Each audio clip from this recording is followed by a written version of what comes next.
Mindenki végez láthatatlan munkát, amiről szinte egyáltalán nem beszélünk, fizetést pedig senki nem kap érte.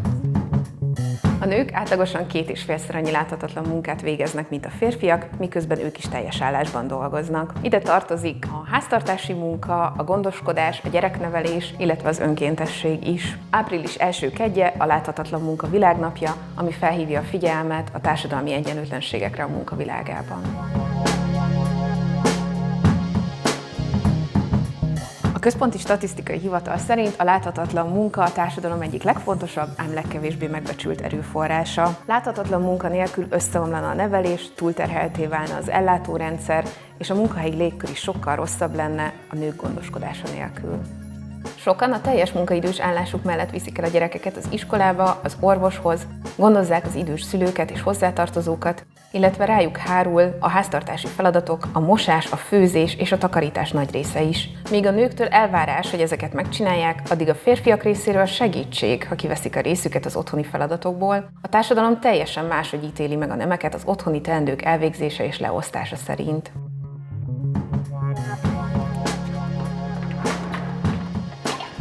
A láthatatlan munka nincs benne a GDP-ben, nem jár érte fizetés, nem képezi a nyugdíj alapját, és alacsony a társadalmi elismertsége is. Pedig, ha csak a nők láthatatlan munkáját minimálbérrel számolnánk, az világszinten évi több mint 10 000 milliárd dollárt tenne ki. Magyarországon ez az összeg megközelíti az 5000 milliárd forintot. Ez a Paks 2 beruházás tervezett eredeti értékének felel meg. Vannak kalkulátorok, amikkel meg lehet becsülni ennek a munkának az értékét. Egy kisgyerekes háztartásban ez akár több 100 000 forint is lehet egy hónapban.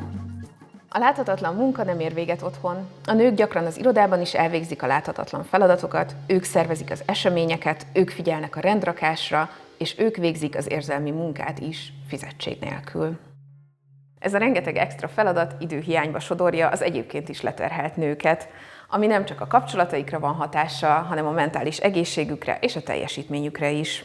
A túlterheltség mellett pedig még mindig nagyobb bérszakadék. Az Eurostat 2023-as adatai szerint a magyar nők átlagosan 18%-kal keresnek kevesebbet a férfiaknál. Ez azt jelenti, hogy a nőknek gyakorlatilag minden 5. munkanapja fizetetlen marad.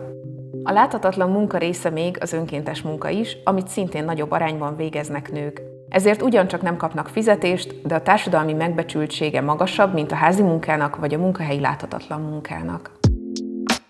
Bár az Európai Unió egyik alapelve a nemek közötti egyenlőség, egyelőre csak stratégiák állnak a tagállamok rendelkezésére. 2025-ig a terhek igazságosabb elosztása mellett minél több nő munkaerőpiacra vezetése van tervben. Ehhez rugalmas foglalkoztatásra lenne szükség.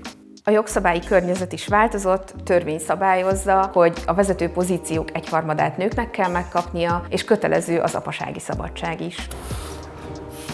Magyarországon ennek ellenére nemhogy csökkenne az egyenlőtlenség, sőt, a vezető pozíciók többségét még mindig férfiak foglalják el, és egyre kevesebb a nő a munkaerőpiacon.